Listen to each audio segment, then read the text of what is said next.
Bonjour à toutes et à tous. Ce week-end, à la Maison des Arts Martiaux de Toulouse, a lieu un événement culturel de premier ordre, la venue de maître Alain Perrache, fondateur de l'école d'aïkido EPA ISTA. Madame Harry Bagé, députée et adjointe au maire de Toulouse, chargée des sports et loisirs, va inaugurer la cérémonie d'ouverture. Suivez-moi.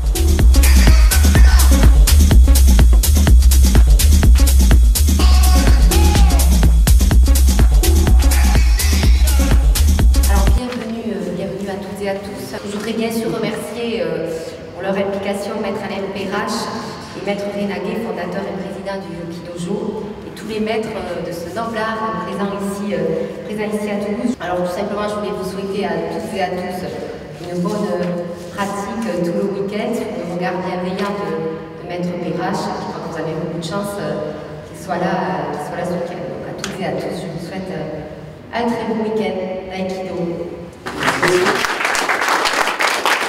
On va continuer à faire rayonner Toulouse par le sport. Je pense que c'est vraiment très important.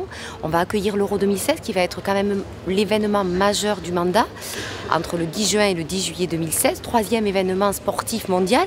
Donc on est déjà en train de préparer cet événement qui sera, je vous le dis, l'événement majeur du mandat. Donc on a toutes les équipes, tous les services qui sont déjà réquisitionnés en lien avec la préfecture, en lien avec les autres collectivités territoriales pour préparer au mieux ce grand événement. Certes, Toulouse est une ville de rugby, une ville de foot, mais il n'y a pas que ça. Il y a tous les sports vivent très bien et font rayonner notre ville. On va accueillir ici ce week-end plus de 200 participants à la Maison du Judo des Argoulets. C'est pas un petit événement et je crois que tout ça montre l'importance que nous accordons, que Jean-Louis Moudin accorde, que j'accorde en tant qu'adjointe au sport, aux arts martiaux, mais au sport en général. Alain Perrache, bonjour. Bonjour. Bonjour. J'ai vu que vous utilisiez des sabres en bois. Les aïkidokas sont-ils des samouraïs? Eh bien non, nos techniques dérivent des techniques de samouraï. Et l'objectif des samouraïs, c'était quand même de mettre hors de combat le plus vite possible un ennemi. Alors que nous, on utilise une technique de combat, mais dont l'objectif est différent. C'est pas de détruire l'ennemi, mais c'est en fait de se construire nous et de se développer au sein en utilisant comme outil une technique martiale. Donc la technique martiale n'est pas pour nous un objectif, mais c'est simplement un outil qui nous permet de prendre conscience de certains aspects de notre personnalité, de l'optimiser un maximum et de la rendre plus performante. Il n'y a qu'un aïkido, et on va dans le sens de l'agression, on retrouve cette agression contre l'agression. Et est-ce que l'aïkido est un art martial comme le karaté ou le judo? La grosse difficulté qu'on a avec les occidentaux, c'est qu'ils font des catalogues d'images. Et plus on a un gros catalogue, plus on est savant, plus on est instruit. Alors que pour les orientaux, l'approche est complètement différente. Ils ont regardé autour d'eux et ils se sont aperçus qu'il y avait énormément de choses diverses dans le monde dans lequel ils étaient. Et ils se sont aperçus qu'ils ne pouvaient pas collectionner tout ce qui existait et faire des gros catalogues comme nous. Mais ils se sont aperçus très rapidement que les mêmes lois donnaient toujours les mêmes effets. Donc ils se sont dit, si on apprend ces lois-là, eh bien on sera capable d'expliquer tout ce qui existe, même ce qu'on n'a jamais vu.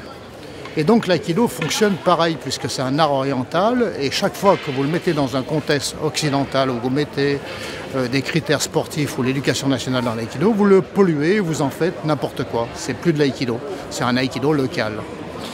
Et donc l'idée des armes en aïkido, c'est qu'on crée une situation où on fait de l'aïkiken, c'est de l'aïkido avec un sabre, ou de l'aïkijo, c'est-à-dire qu'on retrouve les mêmes lois, la même cohérence que l'enseignement à main nue, et où on va s'apercevoir que quelle que soit la situation, qu'on ait une arme, qu'on n'en ait pas d'arme, on applique les mêmes lois, on pratique la même chose et on ne fait pas des collections de timbres, des collections d'images pour montrer qu'on a le plus gros catalogue ou qu'on a des images que les autres n'ont pas.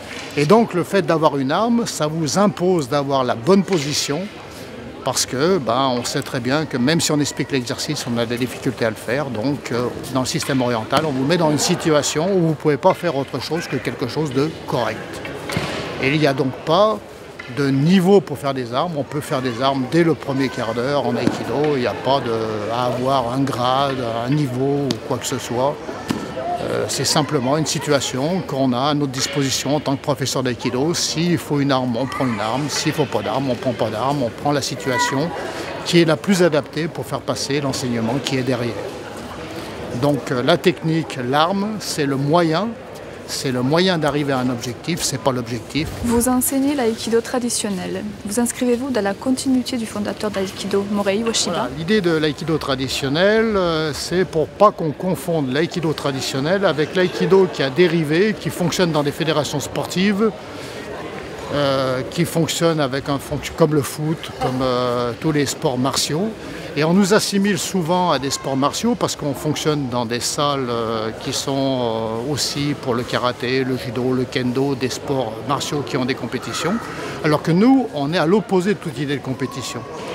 D'accord ? Donc voilà pourquoi traditionnel, parce que je me réclame de l'enseignement du fondateur de l'aïkido qui a formé des élèves et je suis un produit de ces élèves, les plus directs du fondateur. Alors qu'un aïkido sportif, c'est-à-dire une dérive de l'aïkido, eh bien c'est différent.